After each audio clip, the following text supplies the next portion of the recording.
Job chapter 10. My soul is weary of my life.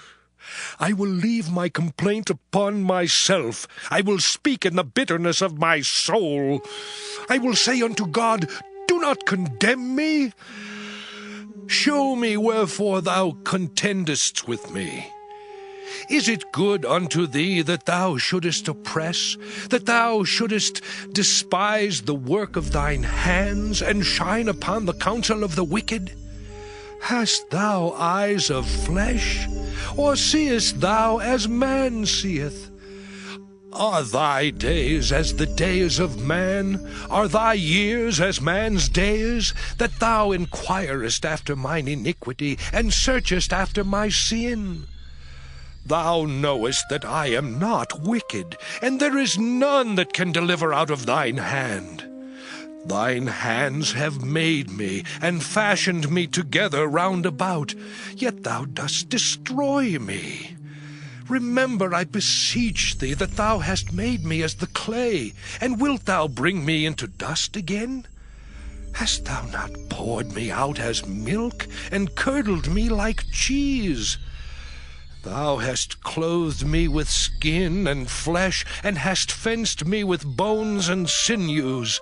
Thou hast granted me life and favor, and thy visitation hath preserved my spirit.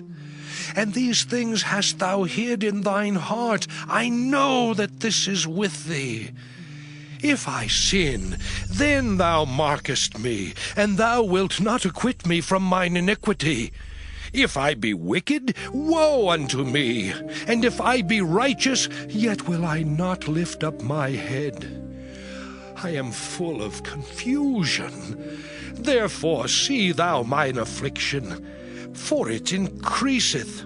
Thou huntest me as a fierce lion, and again thou showest thyself marvelous upon me. Thou renewest thy witnesses against me, and increasest thine indignation upon me. Changes and war are against me. Wherefore then hast thou brought me forth out of the womb? Oh, that I had given up the ghost, and no eye had seen me. I should have been as though I had not been. I should have been carried from the womb to the grave. Are not my days few?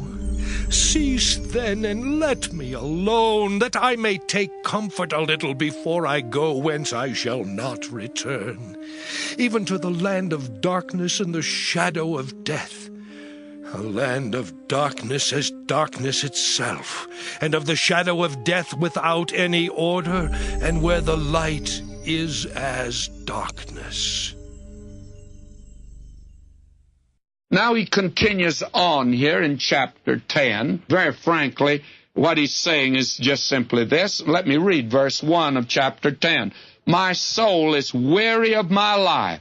I will leave my complaint upon myself. I will speak in the bitterness of my soul. Now Job says, in the meantime, since I don't have a mediator, since there's no man to represent me before God, he says, I'm just right here in this life. I just speak in the bitterness of my soul. I'm weary of life. I'm going to tell you exactly how I feel. I'm not hiding it at all. And he's saying to these men, you must understand, he's already said it before to Eliphaz, that a man's in the condition I'm in doesn't put on. I'm not playing the hypocrite now when I tell you my sad plight, my condition. Listen to him here now, verse 2. I will say unto God, do not condemn me. Show me wherefore thou contendest with me. Well, God's going to answer him on that before he's through, by the way. God's going to show him.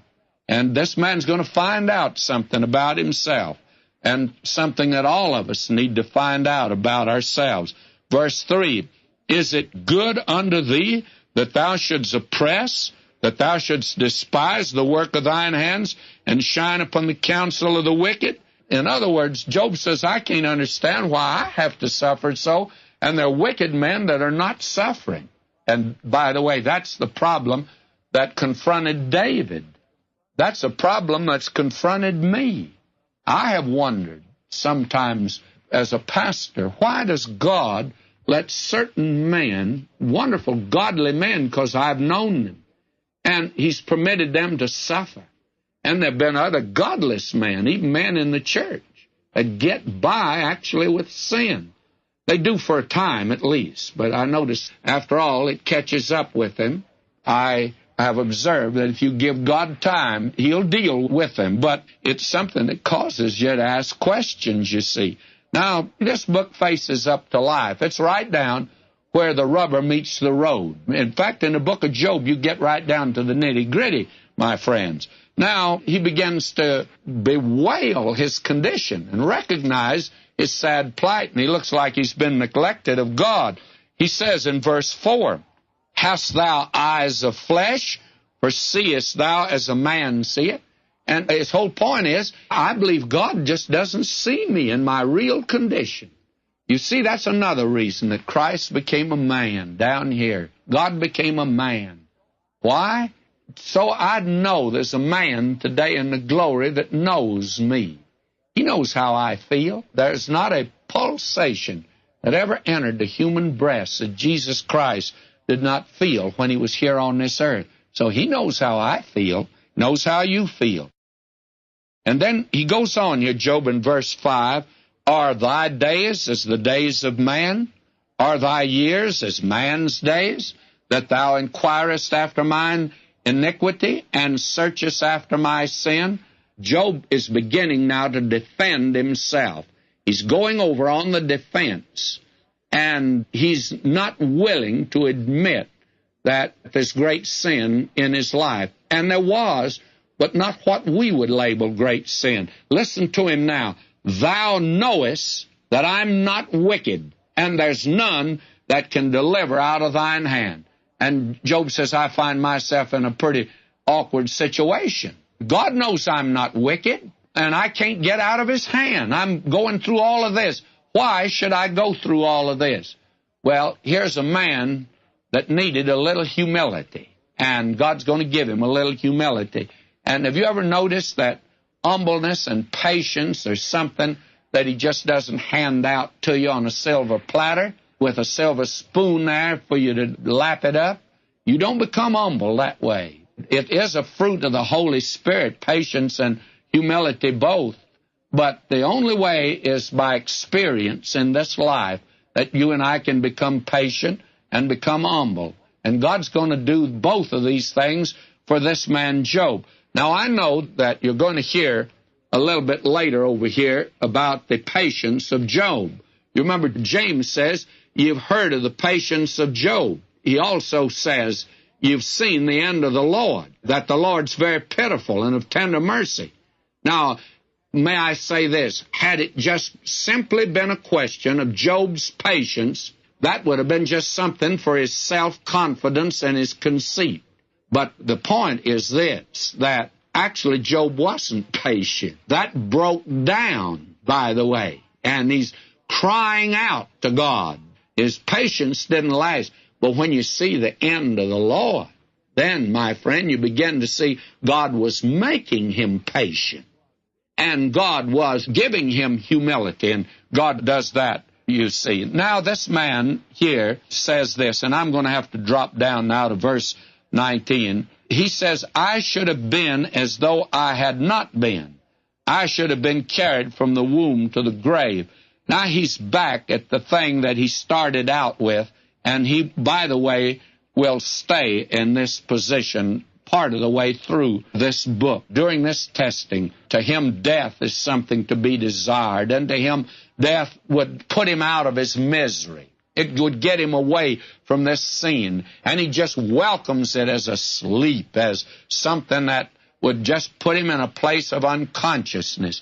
And if you think you can draw something from this book to sustain soul sleep, you're entirely wrong, because you're going to find out before he gets through, and I'm running ahead to say this, Job is going to say this, "I know that my Redeemer liveth, and that in my flesh I shall see God."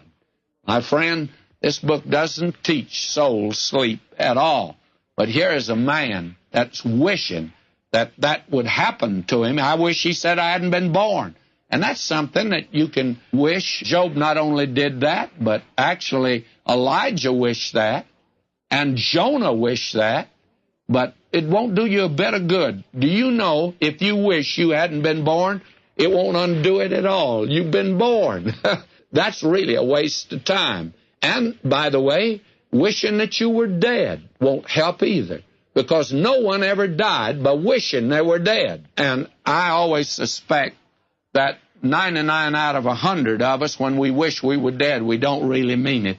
We're just talking. And I'm of the opinion that when Job is faced to it here, he really didn't mean he wished he was dead. But right now, he's pouring out his soul, and there is a breaking down of the dignity of this man.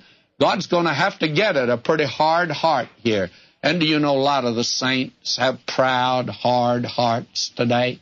And sometimes God has to deal with us like that.